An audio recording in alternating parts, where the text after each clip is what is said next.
Welcome back, everyone, to the FloTrack podcast. FloTrack podcast at gmail.com is the email address. Write in with your questions, your comments, your submissions for Guest My PR or Internet Coach. We want to see them. Speaking of which, we're going to do Internet Coach at the end of the show today. That's where Gordon and I give only the best advice to help you reach your running goals. Prefontaine Classic Preview Part 2. Meet starts tonight, Gordon. Weather not great for sprinting. Weather pretty good for distance running on Friday night, it looks. What did you learn about the weather? Well, usually we leave weather to Colt, but since I didn't prep him for this, I will be the weather guy on this segment. Tonight, which is the distance night, low 60s into the high 50s, low chance of precipitation, low winds. But then tomorrow, Gordon, tomorrow the high is 60 and rain is in the forecast pretty much the whole day with Ooh. 16, 15 mile an hour winds. I mean, the weather this season in all these track meets has been bizarre. And I know Eugene can be variable as well, but you thought with the good fields assembled, this would be the meet where things would really get going. But they've moved some of the field events from Saturday to Friday to avoid weather issues. So the pole vault is moved to Friday, the discus, the high jump, like they're actually concerned about this weather. And for sprinting, that's not the best. You'd want to see temps much warmer. Yeah, I'm looking at this rain all day on Saturday from 7 Yeah. a.m. all the way to 11 p.m. And I've been to Not a good. pre-classic before where there's rain all day. I mean, but short term, you're talking about world record attempts and USA 10,000 meter championships, high 50s, low 60s is pretty good. So I think they would take that for the distance races on Friday, but Saturday it could get a bit rough. A couple of announcements before we get going. We're going to do the Prefontaine Classic recap pod Saturday, tomorrow, 5 p.m. Central. Gordon will not be there for that one. Actually, are you going to call in from your trip? We'll see. We'll see. Okay. It might just be me straight to camera looking like this the entire time, one shot style. Just me and Colt battling back and forth. Colt might need to get his mic ready for that one because I did 30 minutes, but if we're going any longer than that, I might need some help I'll be from prepared. Colt. I'll be ready. Okay, good. You gonna watch the meet, Colt? Can't promise that, but I'll be ready. Okay, well, you'll be as prepared as Gordon then usually is, so that's good. Oh, hey. Hey. Yes. Oh, Hey. and then Monday, Memorial Day, we won't have a pod Monday, but we'll do it on Tuesday. So next week's schedule will be Tuesday, Wednesday, Friday. Anything I missed or anything you want to plug, Gordon, before we start? I have a new album dropping. No, I'm just kidding. I have nothing else I want to plug. Check No. out your SoundCloud. Yeah. Check it out. Follow me. GordonMacBeats at music.com. You know, good stuff. Music.com is my favorite place to get music. Okay, let's start first with some updates. Some of the people that we talked about scratching last week, or sorry, not last week. When was that? Wednesday. Wednesday. Matthew Centrowitz posted on Instagram that he had knee surgery yesterday. He's going to be out for 3 months, so he will not compete this season. Will not make a U.S. team. That'll be the first time he's made every single team since 2000.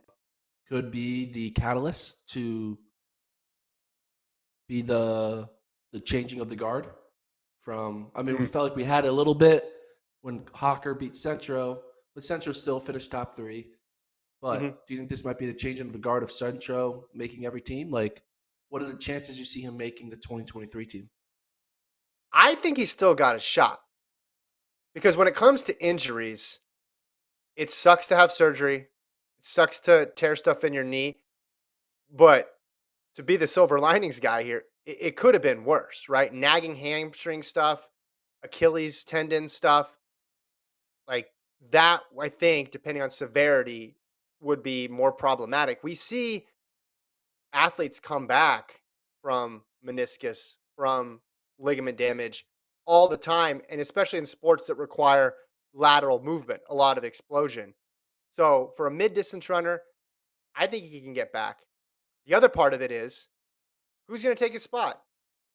You mentioned Hawker. Yeah, he's going to be as good as ever. Potentially Tier if he decides on the 15. He's going to be as good as ever. But who else out there do you feel really good about for 2023 in the 1500? Because there's a lot of guys, they may not be as old as Centro, but they're guys who we've probably already seen their peak, and he already knows what their peak is. So you're really talking about a new person popping up. And the third part of this is he's never had to come back from this sort of thing, right? I mean, he's had injuries before, but he made 11, 12, 13, 15, 16, 17, then 19 and 21. He made all those teams. That's 8 teams in a row. So this presents a new challenge to him. And I'm not 100% sure how he's going to react, but I feel like he's the type of guy who's going to get motivated because of this. He's going to get motivated because people are counting him out and they don't think he can do it. And I think he can come back and run 334 again, and that is probably going to be good enough next year. Yeah, I mean, the dynamic will be different. There'll be new guys that come up. Whoever are the top 3 this year are going to look differently going into 2023 than they do right now, because Yeah. once you make a team, you just it's like, once you make the NBA finals, then everyone believes you can make the NBA finals. So once you make a US team, then they believe you can do it again. So well, best wishes. Hopefully he heals up quickly and it goes smooth. And yeah, you're more pessimistic one than of the greatest, if not the like greatest 1500-meter US men of all time. And hopefully this isn't how it ends. You want him to have a good final season. So not one on the operating table, one running around the track. Yeah. But you were a little more pessimistic than I was even before we got this news. So I have a feeling you're less sure that he's going to be able to come back. Well, I just look at age, and the 1500 is not really kind. Leo Manzano was doing what Centro was doing. He was making every team, and then all of a sudden it was over. It just happened. Yeah. I think Nick Willis is a aberration with his age and being able to be good at the 1500. Plus, Nick Willis never had to make teams. He just had to run a fast time. So, yeah. Oh, that's a good point. That's a good point. And again, surgery is never good, but I just look at the track record of some other athletes and their ability to get back from this. We don't know the exact specifics of the type of injury, and I think there's a glimmer of hope there for him. I mean, what's the alternative? It's like he was out for the year just because he had something nagging. Like, at least you've diagnosed the problem, you figured out what it is, and you can do it and like move forward with it. It's definite. Yeah. Maybe because I tore my meniscus and I had surgery, Gordon, and some say I'm podcasting better than ever since that. That was 2012. I mean, I was early in my podcasting career. I was only 2 years into my podcasting career. Now I've gone 10 plus years with my left meniscus being surgically repaired. And can you tell? Would you know? You look like Exactly. You saw me out there yesterday. We went out to a track yesterday to do some undisclosed video. Actually, that was not a good showing from a meniscus. Yeah, you burnt. Well, I'm not going to give away the video, but let's just say Gordon, even with a broken shoulder, a little more giddy up than me. I think I might have torn my meniscus in that video, for the record, because it had been hurting last night. So one last thing on this, because he mentions about putting surgery off. I can definitely relate to that, because you don't know. There's so many different ways to handle it. Sometimes you can go in and shave a portion of it off. Sometimes people take the whole thing out. ACL, it gets a little bit more serious, obviously, but some people just try to let it heal. So that probably was a difficult process, and I could totally see him trying to figure out what's the best way to manage this. I want to try to make the team this year. Got a home world championships. I don't want to have to do surgery, and then just seeing like, okay, it's just not going to happen. So let's just go in, clean it up, get it over with, and move forward. And it makes sense now why we haven't really heard much from him, or he hasn't raced. Yep. All that has now come into focus. All right. Let's move on. Let's talk about the event that he was scheduled to compete in. Let's talk about the Bowerman Mile, which is one of the featured events on Saturday. Weather could be bad, but you still got a lot of the best in the world. Ingebrigtsen, Chariot, Kipsang, Hoare, Tier, Hawker. I want to talk about Colin Sahlman, the high schooler, in a second as well. But who's your pick to win? How many people do you think can win this race, I tend to see it as being between one of three guys in Ingebrigtsen, Cherry, and Kipsang, who's riding the hot hand right now. What do you think? Yeah, I mean, that's the big three. It used to be a big two, but Kipsang, the way he's been running, has joined the has been given what's the word? I don't know what the word is, but he earned his name being in line with Ingebrigtsen and Chariot. So those are the big three.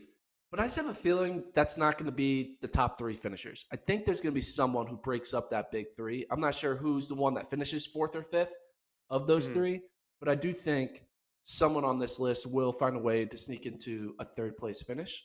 And I think that's going to be the story that comes out, whether it's a Cooper Tier doing it, whether it's a Hawker doing it, and being like, hey, I'm back. Whether it's, a Oliver Hoare, be like, hey, guys, don't forget about me. So there's just going to be different I can see a situation where there's just one of those wild card type guys who find a way to break up those top three. Well, I like the fact that the top three are so highly motivated because you got Ingebrigtsen losing World Indoors. You have Kipsang, who is trying to say, I'm a legitimate top two guy. I'm going to break this group up. I'm going to crash the party. And he's done well his last couple races. He's proven he might be the best guy right now in the 15. And then you have Cherry, who got beat by Ingebrigtsen last year and then avenged that loss at the Diamond League final. And then this year he loses to Kipsang in the Diamond League. So they're all like have reasons to really get up for this race, which what makes me excited about it. Also, I mean, all three of them are capable and really desire that quick pace. They're going to want to push it. They're going to want to get after it. So I think we're going to see something, weather permitting, something pretty special here between this group. And I think it's great that we have three of the top four. I mean, three of the top five, I guess you could say. I mean, you'd love to have Kerr there and Tefera there, but this is a big group of the best guys in the world who are all motivated. I think I'm going to stick with the hot hand, though. I think I'm going Kipsang again. Yeah. I mean, that's who I would go with. It's kind of weird because you like to remind me. I said Jakob Ingebrigtsen's not going to lose another race for like the next 10 years, but I never specified which distance. So I think I might just turn him into 5K. a 5K runner. It's 5K. He's a won. 5K runner now. He ran that one in California. That's his only outdoor race this year. Exactly. He's going to be undefeated in the 5K. Kipsang is just so sharp this year, though. Let's talk about Tier and Hawker, though. You want to talk about Tier and Hawker? What's a realistic goal for those two, and who do you think has the edge? I mean, Cooper Tier has been running better than Hawker. I have a feeling Cooper Tier is going to beat Hawker.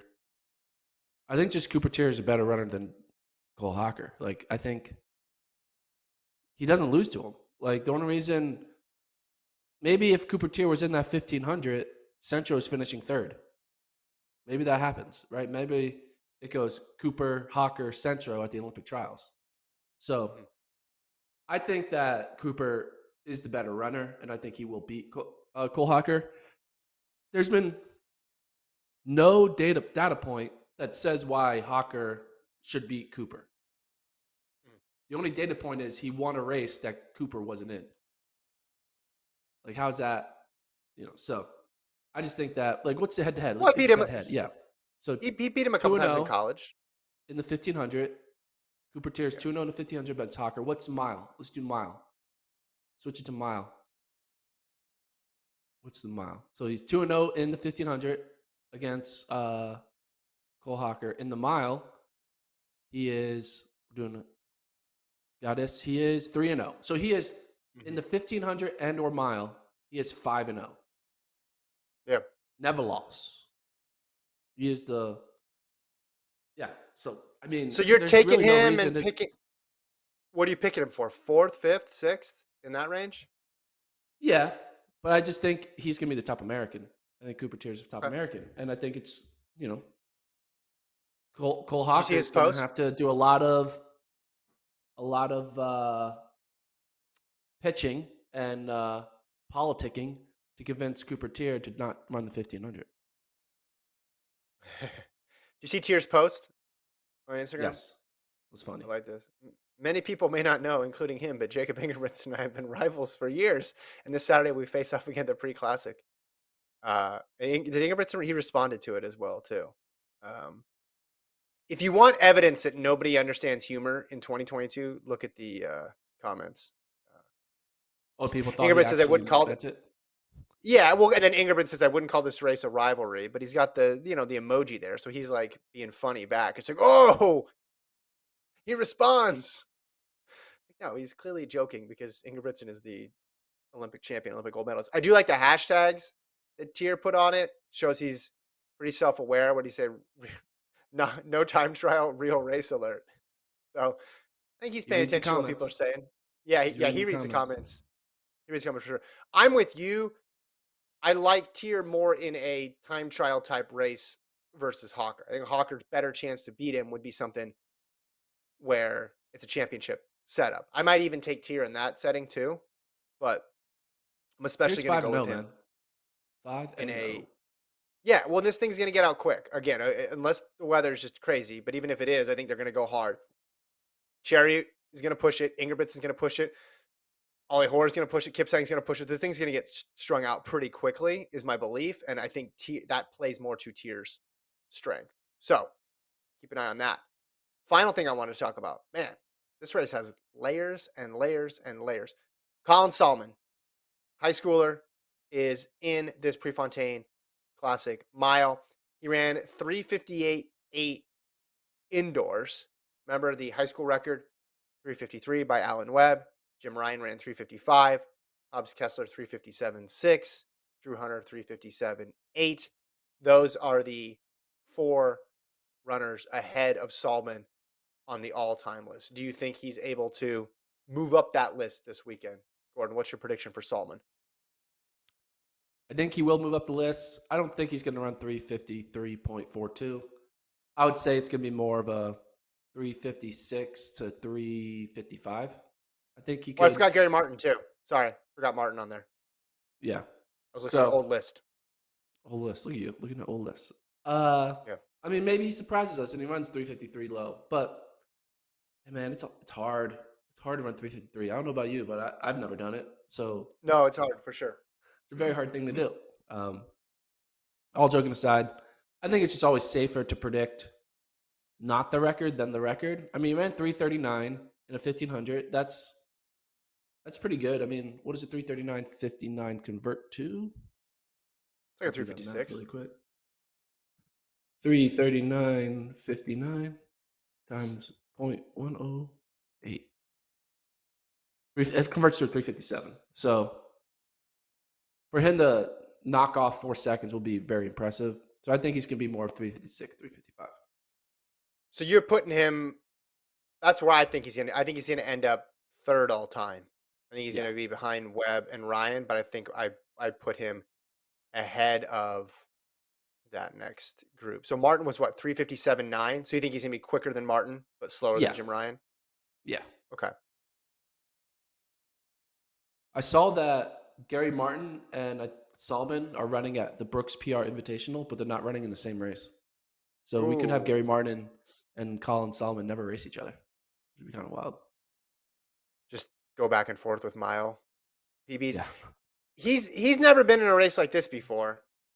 Now, most people have never been in a race like this before, except for about 15 dudes in the world. So what's that competition going to, is it going to be helpful or is it going to be counterproductive? Because if they're running 350 pace, is there a second group that forms where Sahlman can have somebody to run with? I remember when Verzbikas ran that record in the 2 mile at Pre, and he was just kind of like hanging on towards the back. That's really tough. Webb, when he ran 3:53, Garouge was in the race. So, the best guy in the world was in it. But Webb running 3:53 was in the mix. And he benefited from that. He benefited from being still in the race. If Sahlman's running 56, 57, and these guys are running 50, it'll be interesting to see, are there people he can chase? Maybe some people will go backwards off the pack. Maybe he'll just be like, this is amazing. to be able to have this opportunity to run with these guys. I mean, the advantage is he hasn't run the traditional high school schedule. Yeah. So He's going to scream, more "This is experienced. amazing," while he's running around in a circle. This is Well, amazing. I'm in the pre-classic. well, Taking photos, most, selfies. I mean, he's the most seasoned high school distance runner we've ever had, correct? In terms of competition against pros. I mean, I guess you could say Yeah. like, I mean, Kane and stuff like that. But like yeah. of somebody who hasn't like made a world team yet, he's running a lot of high level meets. Yeah. Not that many, but yeah. But I don't, correct me if I'm wrong. I don't think Webb's senior year he wasn't running the equivalent to the sound running meet his senior year. He ran No. Well, those Arcadia. meets didn't He ran, exist. Yeah. well, right, but he didn't. I mean, I just think Sahlman and all these high schoolers now have just more access to high level competition. So you're saying, and I'm saying, number 3 all time. You're going 56, Yeah. 57. Which is incredible. Yeah. That's just casual number 3 all time. Just casual. Yeah. All right. That's the mile. That'll be exciting. What else do we got? Women's 2, we got a scratch to report, Gordon. We need Colt to be able to do drops. So we could just like a record scratch on the women's 2. Whose name's missing there, Gordon? Can you see? Throw that up there for the viewers. Shawnee Miller-Weibo? Yes, no Shawnee Miller-Weibo, which is a bummer. I wanted to see her versus Fraser Price. That'd have been incredible. But instead, Miller-Weibo will not be there. Shelly Ann now, a clear favorite in this field. You still got a lot to look out for, especially from the U.S. perspective, because this field has got a lot of Americans who could be in the mix. So you want to see if anybody steps up, but this should be Shelly Ann's race to lose. Yeah, should be. But Shelly Ann's best event is not the 200, so there is Correct. a chance that, doesn't go perfectly for her and she could get upset, but yeah, it's her race to lose. I'm excited to see Shantae Jackson in that field, the high schooler. Obviously has a crazy slower PB compared to everyone else, but she's only in high school, and it'll be interesting to see if she can mix it up with the big guns. And then I think after Fraser Price, I mean, you maybe are hoping that one of these Americans shows up and runs like a 21 high. Looking at the weather, that's probably not going to happen. But if one of these Americans get a really good, strong second place finish, that'll look good for America's chances to have at least someone relevant outside of Gabby Thomas to go up against these non-Americans when it comes to the world stage. So Fraser Price's PB 21:79, fastest time in the world this year 21:87 by Mboma. Ophelia, Thomas have also gone sub 22. It's tough because the weather. I don't want to make any crazy predictions, but I mean she's run a 10.6 high this year. Her third fastest 100 ever. Yeah. Sub 20. If the weather cooperated, I think she could have gone 21.9. I don't think that's crazy to say. Just because her 100 is so fast. What do you I mean, how quick would she have to go for you to consider her a 200 meter gold medalist? Potentially. Sub 22. Okay. In this weather, sub 22. Maybe the wind will be at their back. Maybe the rain will stop for a second. Clouds will part. The sun will shine down. So you're predicting a win here. You predicted Elaine Thompson hurrah in the 100s. You're predicting Jamaican sweep in the 1 and the 2. Yeah, and so classic. Is every living being who has any sort of a brain. What sort of odds could you get for that? The 100-200 parlay. I think you're right. That's a safe bet. I thought Miller-Weibo would have made it interesting because she's got a fast personal best, and I know it's not her primary distance either, but it would have made it interesting at least. But I want to see. I hope the conditions hold up because I want to see what sort of 200 meter shape she's in because I want to see her at the World Championships in the 2 as well. I want it to be a strong year for the women's 200. Women's 15. This is like the. Hold on. It's crazy when you look at Shelly Ann Fraser Price's World Athletics page. Look at that. 2002. to 2022. 20 Yeah, freaking years. It's crazy. So I did this on the race breakdown this week. I talked about Fraser Price's run in Nairobi. You know, she's only like 4 months younger than Bolt. Did Like we right talk about now? this on the pod before? No. Like they're both born in 85. I think, right? Travis, you can pull that up. I think they're both born in 85 or 86. Like they're essentially the same age. Yeah. Bolt had a long career.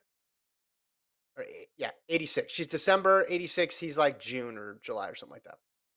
Bolt had a long career. Bolt made history because he went 08, 12, 16. Bolt's been retired since 2017. 5 years. Imagine the world. Imagine the world where Usain Bolt is out there running 9.6s still. Running 19.2s. I mean, Fraser Price has run faster than she ever has these past couple of years. So imagine Bolt running faster than he ever has these last few years. Like her longevity is insane. And because that women's 100 record and 200 record was so far out there, she didn't get those world records. I think it was safer to say those were harder to get than the men's ones. But whatever she lacked in terms of records, she's now making up for in terms of longevity. It is crazy when you consider how quick she's running for this long. Yeah.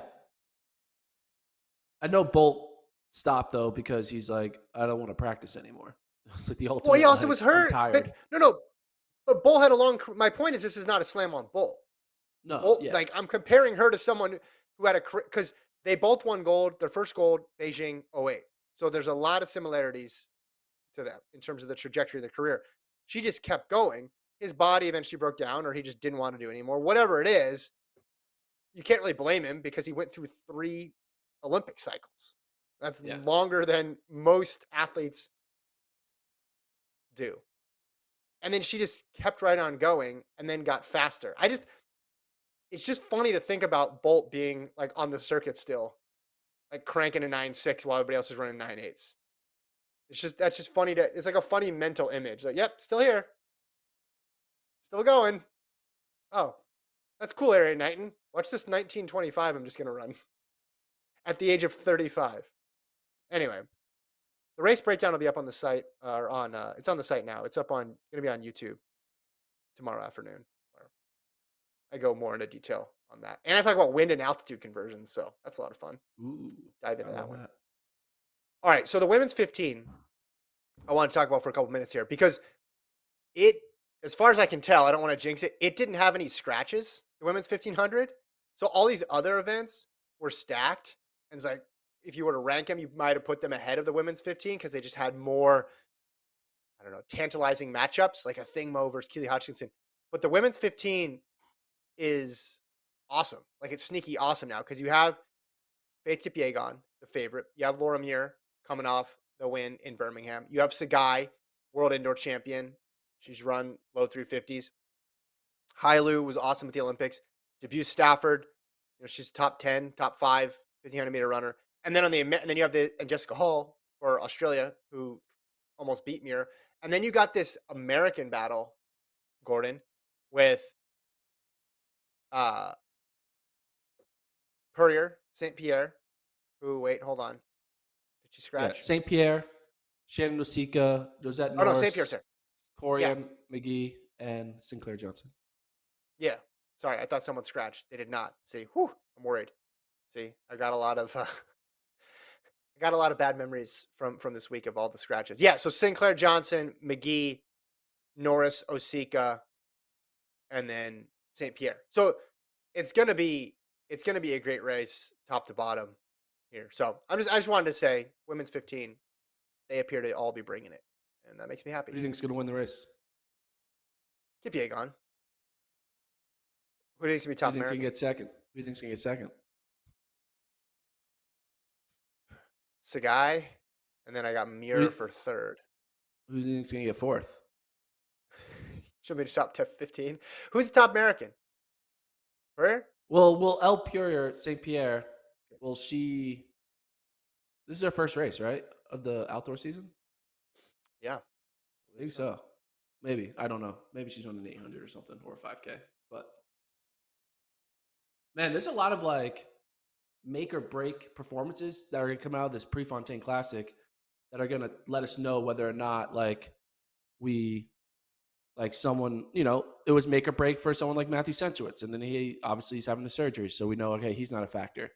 You look at Yeah. someone like El Pierre St. Pierre, she ran an indoor DMR on April 15th. That was the last race.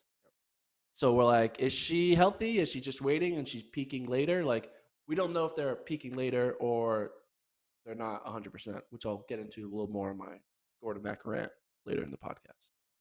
Oh, there's going to be a rant. Forgot about that. I'm interested in Norris just because what she had last year, and then she makes the World Championship team. She got 5th World Indoors. She's got crazy potential in both the 15 and the 5.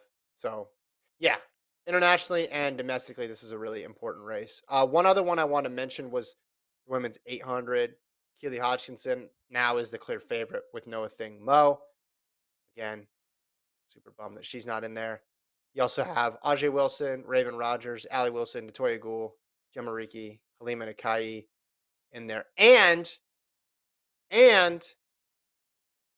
Sage Herda, who some people are calling Gordon The next cake race. the next cake I race. mean, that's what I'm calling it. She got 4th at the Birmingham Diamond League 800. That's something that Cake Race would do.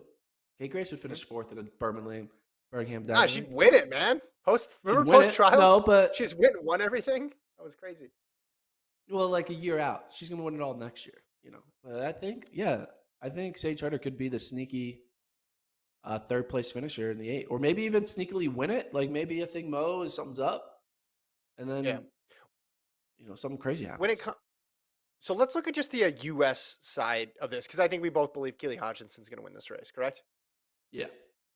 Okay, let's just look at the U.S. descending order list this year, because I don't know about you, but the way I look at it, the correlation between times and where they place in the 800 is obviously stronger than the 15. That's always been my belief, right? It's not as if, there's a tactical championship race and all the best people don't finish that well. But it's like you have a logjam here because you got Wilson, Allie Wilson, Raven Rogers both at 158, Aikens at 158, Hurd at 159, McGee 159, Whitaker 159, Baker and Detra at 159. You have to, I think Ajay Wilson's indoor gold performance is equivalent to that. It's worth that. Like we think she's in 158 shape. And then you obviously throw in a thing mode there. Who are you of the women who are running this 800? Let me phrase it this way.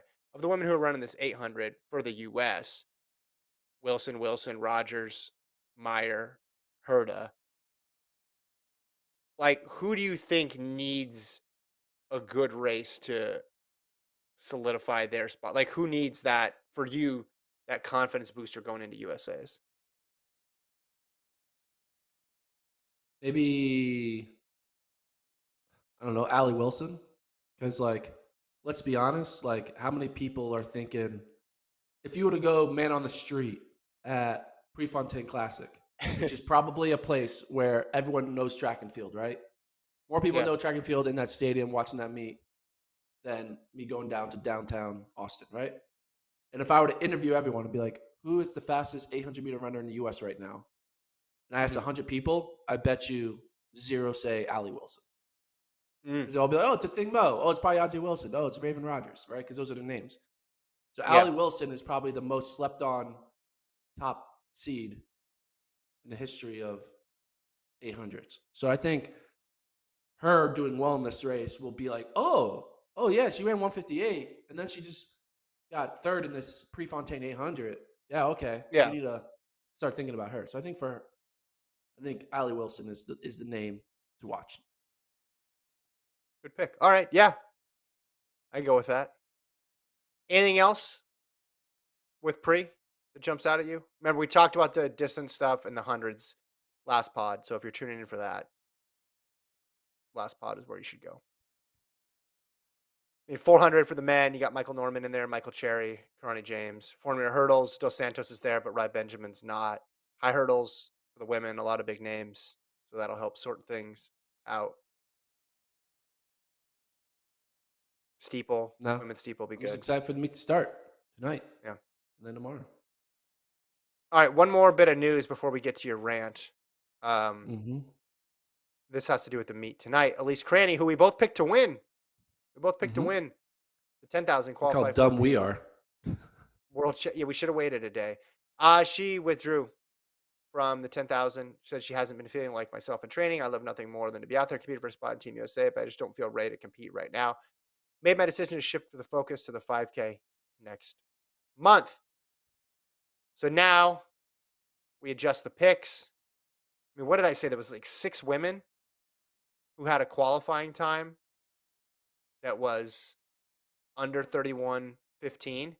So now you take Cranny out, it's 5. So I had obviously Cranny winning, and then I had Kaladi and Monson. So I overlooked Schweizer. Putting Schweizer back in now. I think you had Enfeld, correct? I did. Yeah. So I'll put Schweizer in there with Monson. I'll put Schweizer back in as well. Kaladi. But I think, yeah, we're all putting our 4th place person in the top 3 is what we're doing. Yeah. Well, here's the thing. Have you ever seen an injury report that said, I haven't been feeling myself in training? Has that ever been like a reason to pull out of a meet? It's kind of. I haven't heard it, but she's the fastest, second fastest to ever run this event.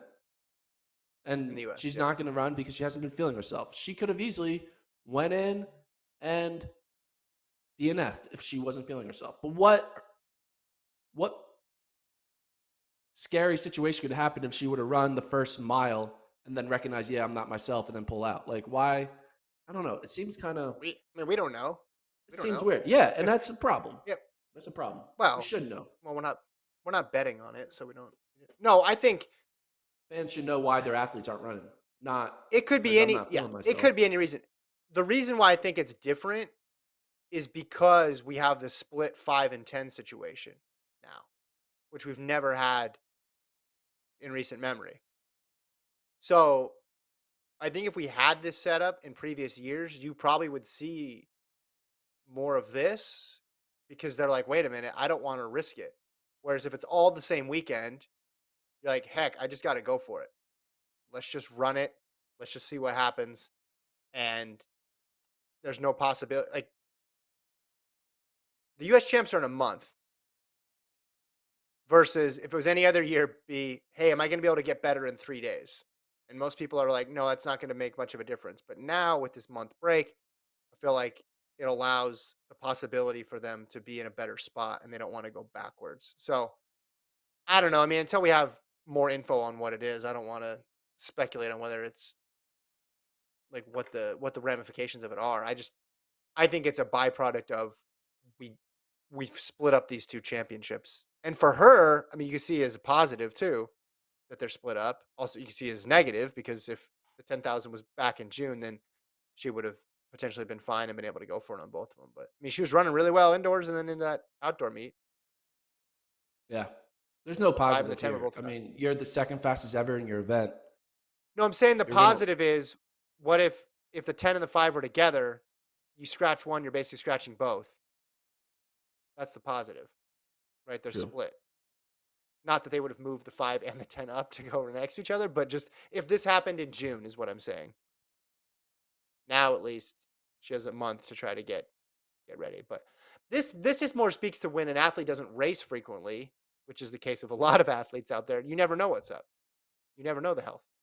Which is a problem. Yeah. All right. We got to get to internet coach, but first, do you want to do your rant or do you want to do your rant at the end? No, we're going to do our rant now. Because I'm upset. All right. Put 3 minutes on the clock. 3 minutes. Full screen, Gordon. Here's the thing. All right. First of all, it's connected to what just happened with Elise Cranny saying she's not feeling herself in training. Centro posting that he's about to go under surgery or just went under surgery. And it all comes out of left field. Now, it's not out of left field for them, their coaches, their teammates, they all knew this was coming. But the people, it's all out of left field. And that is a problem for our sport. Our athletes, our fans should not be blindsided with random scratches, blindsided with like, oh yeah, I've been injured. That's why I ran slow. Blindsided with, oh yeah, sorry, I didn't want to get on a plane because my shoulder hurt. And then they run a day later, like Elaine Thompson, hurrah. Blindsided with, oh yeah, I'm going to go to the Penn Relays. Allison Felix is going to go to Penn Relays. And then 2 days out, she's like, never mind. I changed my mind. These athletes need to recognize if they want their sport, hashtag grow the sport, virtue signal, why don't people care about us? This is why. This is why people don't care about our sport. It's because we treat it like they treat it like, oh, we can't tell anyone. We got to keep everything secret. We got to do time trials in the woods. We can't say we want to break a record because if we don't, people will make fun of us for failing. All of this shit, all of it. It all comes and like, oh, I can't tell people I'm injured. I have to keep that a secret. Well, and they kind of pretend it's like competitive advantage to keep injury secret. No one cares whether or not you're injured or not on the starting line. They're going to try to win the race. There's not been a single moment when a coach has gone to an athlete and said, don't run your own race. Run the race of what everyone else is doing. So there's no competitive advantage of keeping things secret. There's no competitive advantage of keeping workouts secret. That doesn't exist because people run their own race when it comes down to it. But basically what I'm trying to get to, with all these scratches, with all these out of left field injuries that clearly were known months earlier, the fact that the fans are the last ones to hear about this is wrong. Now, I'm not saying you need to pour out your life secrets to all these fans and let them just know everything about your life. What I'm saying is, in most major sports that actually are, quote, popular, we know when athletes are injured. We know when they're sick. We know all these things. We don't find it out last minute. We know some athlete is dealing with the hamstring injury throughout the playoffs. We don't find that out after the fact, unless you're Chris Paul, where he lies and says, oh, I was injured. That's why I lost. But that's another story. Wow. But what I'm saying Chris is, Paul getting some collateral damage. What I'm saying is we need injury reports in our sport. We need this. We need to stop with this secrecy of, oh yeah, I've been dealing with this for 6 months and now I'm having surgery. Like, people need to know what harm is there in telling people was there for Centrowitz to tell everyone 6 months ago, hey, I might have to get surgery. I'm trying to do this. We would actually be excited. We would be like, build up the sport. Like, will Centro run on this half-torn ACL? Will he or will he not? It would actually bring excitement to the sport. But instead, we just have like, is he retired? Did he quit running? Is he out of shape? We have all these jokes and speculation. And then it's like, oh, he was hurt. And it's just like, these athletes need to learn how to write their movies better, because right now it is a shitty one-star movie with this whole, like, they don't know how to do exposition, rising action, climax, fallen action, resolution. They're just really bad at it. Unzoom the camera. I'm done with my rant. We need athletes to be more forthcoming with injuries for the fans to grow the sport. I hate saying that word. Grow the sport's the worst phrase ever. But you get what I'm saying. The close-up there. That's what put it over the top for me. Good job, Colt. Good job, Colt, on the production there. All right. You agree with me? Should we go to Internet Coach? You agree with me? I mean, some of it, but not all of it. But that'd be a whole separate rant. So let's just keep moving. I mean, I do think it's interesting. Athletes want to control the message more now in all sports, and they have all these channels to do it. So some athletes you see are like super forthcoming. They're going to share everything on Instagram, or they're going to share everything on YouTube. And then others just aren't. They're going to go completely dark for a long time. But the reason they choose those two things impacts the fans, right? And you look at, I'll just broaden it to the pre-classic scratches. Imagine if you bought tickets 2 weeks ago to the pre-classic expecting to see all these people. Now, again, you're still going to go, you're still going to see a lot of superstars, but just the amount of people scratching, and a lot of those people, the chance of them competing was what? Like, when whoever put Centro's name on the list, when he had a torn ACL or a torn meniscus, like they didn't know he was, but no one say that he had surgery? Like, that's strange to me. And I get it. Athletes in all sports. There's scratches. People don't show up. Whatever. But like, if you're trying to make a compelling product and you're trying to build up excitement, and then we've had, what are we at now with Miller Weibo?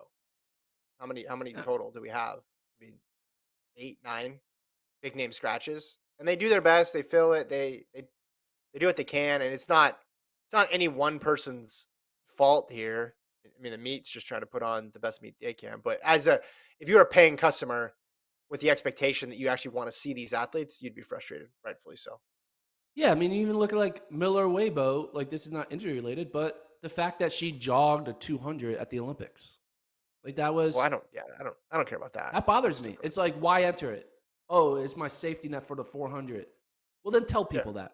Make an announcement. I'm only running this because of this, or change the rules where you're able to tell people this is my backup race. I'm not actually going to do it and stuff. Yeah, that's a different thing. But yeah, Like, yeah. people are like, oh, that's I'm our talking. sport. You know, people have backup races. But like, if we see someone it's just like, I don't know. All This right, doesn't happen in let's other keep sports. moving. That's all I know. Anyway, all right, let's go to Internet Coach. Internet Coach. We got 2 submissions this week to Internet Coach. Remember, if you want to be a subject on Internet Coach, you want the great advice from one Gordon Mack or me, email flotrackpodcast@gmail.com. Subject line Internet Coach. Subject line Internet Coach. Again, flotrackpodcast@gmail.com. Let's Colt walk us through this. Colt, what are we going to be seeing here? All right, so we got 2 questions today. Here's the first one. Anyone read it, Kev? Yes, says I was a former hurdler and thrower back in the day, and I've started coaching recently. I'm not sure how to put together workouts and drills to benefit different athletes, either hurdler or sprinter. I have a hard time giving advice to athletes when I have to work with multiple people at once. Can you give me internet coaching for my coaching? Ooh. All right, first of all, Coaching a coach. you got to play to your strengths here. 400 hurdler and thrower. You know a lot. That covers a lot of disciplines. When I was coaching one season, we didn't have a jump coach and we didn't have a throw coach. And some kids came out and wanted to do both, and I wasn't going to turn them away. So I would send the distance kids off to go for a run, and then I would try my best to work with those other 2 groups. But you have an advantage because you have knowledge of both of those event groups. And then if you're forming a hurdler, you know a lot about sprinting. What do you think, Gordon? So my advice is, I'm assuming this might be a high school coach. If it's a college coach, do not take this advice. But if it's a high school coach, take this advice. We overthink it. We overthink coaching in high school. High school athletes are 15 to 17 to 18 years old. They're going to be fine. We need to coach high school runners. You need to coach them like athletes. Like, you can't, there's no point in being very specific on what you're doing, because if you're trying to maximize them at age 17, they're going to be done by age 21. And so the need to worry about being, how do I handle a distance runner versus a sprinter versus a thrower versus a hurdler? You don't need to worry about that. You just need to make them all athletes.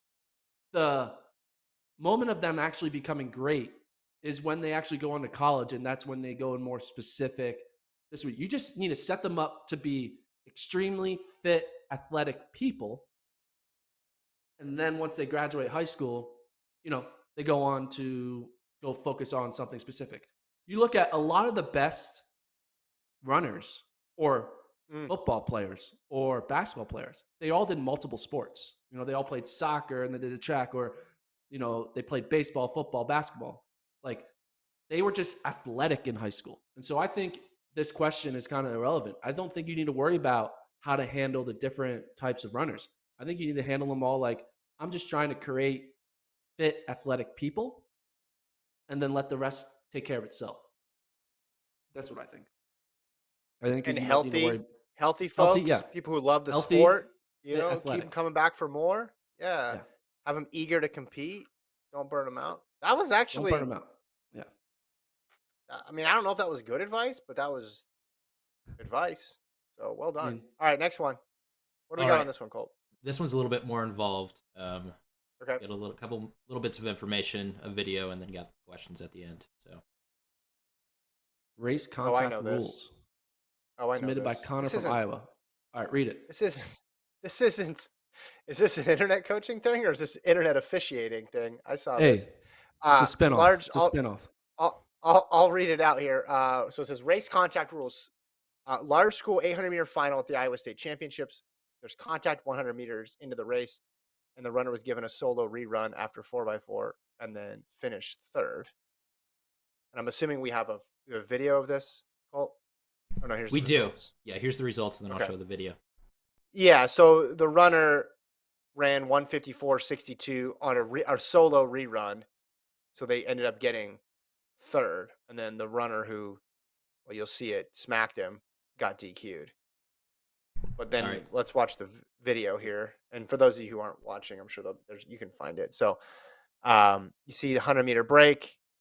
There's some jostling, and then a punch basically is thrown to the back of the head of the runner, and then he goes down, and that was the runner who was allowed to do a rerun here.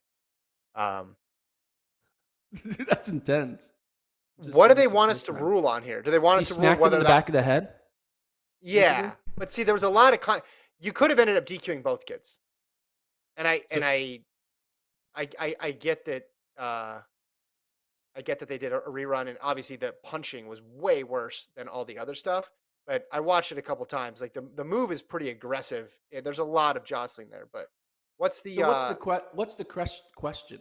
Is So it we the have- question whether or not he should have been given a rerun? We have 4 separate questions. I'll pull the first one up here. Okay. okay? One, should Can we he have skip been that awarded a question? rerun? Can we skip that? I want to do that one Can last. you come back to it? Okay. Come back to it. We'll circle back. All right, Go to circling question back. 2. Question 2. Have you ever seen a conflict? Okay, no, resolved go in back this to the way? first one. Go back to the first question. Go back to the first question. All right, here's They're the all first one. connected to that. Okay, first question. Should he have been awarded a rerun? I say no. Because I of say the contact. yes if I'm a father and I am just thinking we're just watching high school kids have fun, but no if I'm trying to watch a sport. I think he unfairly got hit, but I think we can't turn track and field to a kindergarten graduation where everyone gets their shine. No, hold on though. I don't think the issue is should there be a rerun just for anybody. I think the question is did he initiate contact as well too? Because I think if you're just running and you're not doing anything and you're completely uninvolved and you get smacked in the head and you get taken out of the race, like that sucks. And you should get a rerun in that case. It's just a matter of is there enough contact? Like, should there have been a DQ on both athletes? I think that's the No, question. I think he was being aggressive. You're told to be aggressive, hold your line, get your position. He wasn't trying to ruin the guy's like race. The other guy was. He was trying to smack him and be like, "You're out." Watch it So, back though. I mean, I guess I would He's need fighting for position. I would need to see more angles. I would need to see more angles of this. I would need to go Yeah. and get the high def video replay. I mean, obviously there is a lot of content. To me, here's what I'm saying. If you're saying that the runner who got the rerun didn't do anything wrong and then just got hit in this way, or just let's take it out of this scenario. It's the Olympic final, right? And Jakob Ingebrigtsen is in the front with 100 to go, and someone smacks him in the back of the head through no fault of his own, and he lies on the track face down. What do you do then? What would they do then? You do nothing. I think we talked about this in a drive from Houston. These weird scenarios. Like, what do you do Oh, when we something did. crazy happens in the middle of a race? And this is something You that's just have to crazy. roll with it? We have to. It's the guy got screwed over, but like we can't say everyone who gets screwed over in sports gets to do their own little solo run. Licia Montano in the 800 meter with 100 meters to go. Yeah, but that's a little different. Falls. It's a little different. That sucks, don't but it put was her on at the least team. within the. Yeah, but that was at least within the bounds of like fair play. Of like, there wasn't someone maliciously trying to like end her race. I'm saying if someone whacks Ingebrigtsen in the head, he didn't have any recourse at all. I just think you can't open up that Pandora's box. Because, all right, let's do this then. Yo, Kevin, I want you to smack me with 200 meters to go. I'm going to fall if I'm not feeling it. And then I get my own race by myself later. You could collude. You could have people smacking each other to get advanced into finals. I don't think that would happen. It would. What's the next question? If this was a semifinal and you knew that if you got smacked and fell on the ground, they would advance you, you'd be like, all right, I'm just going to run 100 meters. My friend's going to smack me. He's not as good as me. He's going to take one for the team. And then I'm going to be like, hey, guys, let me go to the final. That would I don't think this would cause teammates to start smacking each other. But all right. They will if there's money in the line, you know. Have you ever seen a conflict resolved in this way? I mean, I'm sure No. I can't think of one. I'm sure there's been I'm sure there's been reruns somewhere with issues, but I can't think of it when it relates like a DQ like this. The problem is it happened like outside like the 50-meter mark. Like if this happened at the 50-meter mark, you shoot the gun and stop the race. But because it didn't, you can't make them all run 920 meters, right? You gotta draw the line in. Again, he got unfairly hit, but like sometimes sports aren't fair and life isn't fair, and I think that's the reality. So, all right, what's the third question? Should track and field be rewarding flops like the NBA? See, I don't know if this is a flop. He did start rolling on the ground. There was a little bit of theatrics to it. Watch it again. He got hit in the back of the head. No one's prepared for this. I mean, he loses his balance. What's he supposed to do? Look, he did an extra 4 rolls that did not need to happen. I don't know, man. I think adrenaline takes over there. You're trying not to get spiked at that point.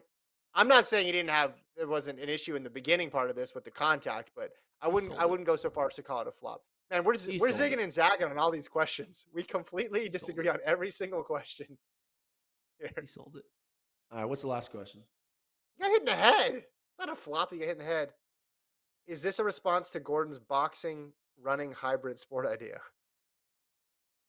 I mean, if it was boxing, he wouldn't have flopped. He would have recognized, all right, I got to hold my own. I guarantee you there was a split moment in that guy's head when he got hit. And he's like, I could stay up, but I'm going to sell it because I think maybe something will happen good for me. And he got something good. Have you ever been hit in the head while running? Have you ever been hit in the head while running?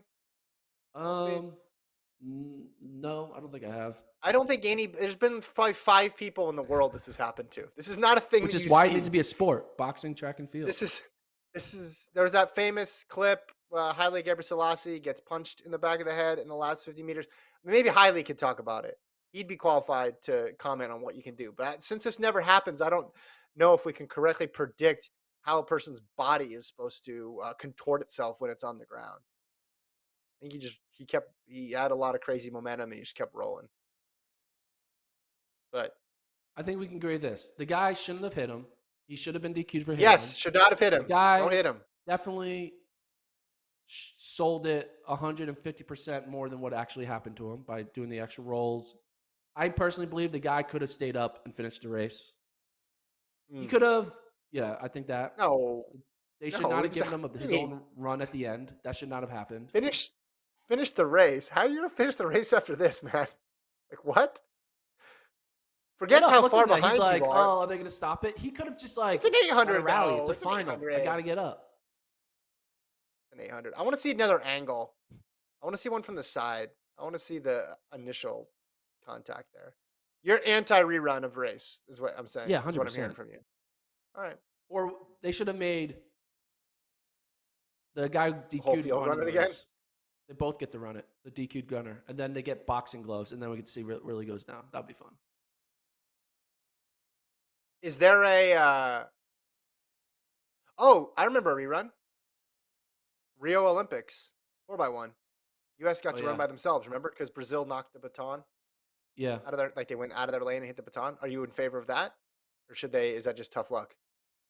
Well, the only reason they could justify doing that is because it could be about making a final. But if that baton drop happened in the Olympic final, they don't get a rerun to run for gold. 100%. Right. They don't, which is unfortunate. Yeah. That's why sports, there's like chaos happens. People get unlucky, you know? Yeah. The I'm just saying bounce when hits it 3 crosses times. over from right, but then there's luck, and then there's someone deliberately sabotaging your race. And I think when it gets into Yeah, and that it's you got level, unlucky that guy thought hitting him was a good idea. You don't know yeah. who the mental headspace of the people on the track with you. You never know. You take a risk every time. Colt, I you have any zoomed thoughts on in. this? Yeah, I zoomed in. The guy like fully cocks back his arm. It's like full Superman punch to the back of the head. I don't Yeah, think it's a flop. it's bad. Yeah, it's not a No, flop. That it's a you can flop. say he pushed him in the beginning. You can say he shouldn't have had a rerun, but it's definitely not a flop. No, he embellished the fall. That's what I'm saying. Flop means you didn't get hit. He got hit. And he lost his balance and his momentum, and he might have actually fell because of it. I can believe that. But the like 4 rolls, Yeah, I think that you should was believe it. stop the race for me moment. That was he needs to make sure they saw him fall. Do you think? All right, here's a practical question: should they stop races like this? Well, you couldn't. They would have. It was 50 meters in, or even 100 meters in, right? What's the But the rule? break is at 100. So should they instead wait till they make a break to 200, or No, should they're they not going to make wait him. until no break at 100, but wait 100 meters and then have a recall gun there? No. Why is the only section where why does the restart section end right when the most chaos is about to begin? That Well, they doesn't make a weren't lot of in sense. lanes. They weren't in lanes in the first 100. They were together. It was. Or was it? Show one more time. Yeah, they weren't. They Was it were one? already in a pack before they. That's hit a the lot. break. That was a lot of people in the 8. Yeah. I mean, I feel for the kid, but let's be honest. He'll forever have this moment. He'll be able, like, 10 years from now, when he's on a date, be like, "Yo, this happened to me in high school." No, you got 2 alleys here. You got a group on the outside, a group on the inside. I just think with this many people, you could extend a restart out to No, 150. because it doesn't happen because of the incoming other outside lane. The people who are making the break have no impact on this event. Right, but the longer you go, the more things are going to theoretically thin out. Yeah. Okay. So after That'll be 790 that'll be my meters, we call back the race. No, I said just go to 200. Yeah, but You're then gonna what put that about many people in. 201? What about 201 meters when the hit That happens? your arguments are not as strong as you think they are when you keep just adding one. Well, What I if just want to teammates know. start punching each other? I'm What just if there's saying, a if mass 200 conspiracy? if you're okay with 200, why not 210 meters? I think 200 makes a lot more sense than 100. So I think don't let 100 makes more perfect be the sense. enemy of good. Someone once told me that Yeah, on the sign. that All sign right, is gone. internet No more of that coach. sign. FloTrack, you don't believe it anymore. FloTrack Nope. podcast at gmail.com. We need more submissions for internet coach. They don't need to be official coaches. They don't need to be, well, actually be anything. This was fun. Regardless, send it. Also, guess my PR. But put in the subject line, FloTrack podcast at gmail.com. Again, schedule is going to be 5 p.m. Central tomorrow for the Prefontaine Classic recap, and then no pod on Monday. Then we'll be back on Tuesday at 9 a.m. Central. That is it. Thank you to Colt. Thank you to Travis. Thank you to my co-host Gordon, and for everybody watching and listening along. Appreciate you guys tuning in. Have a good weekend. We'll talk to you guys tomorrow.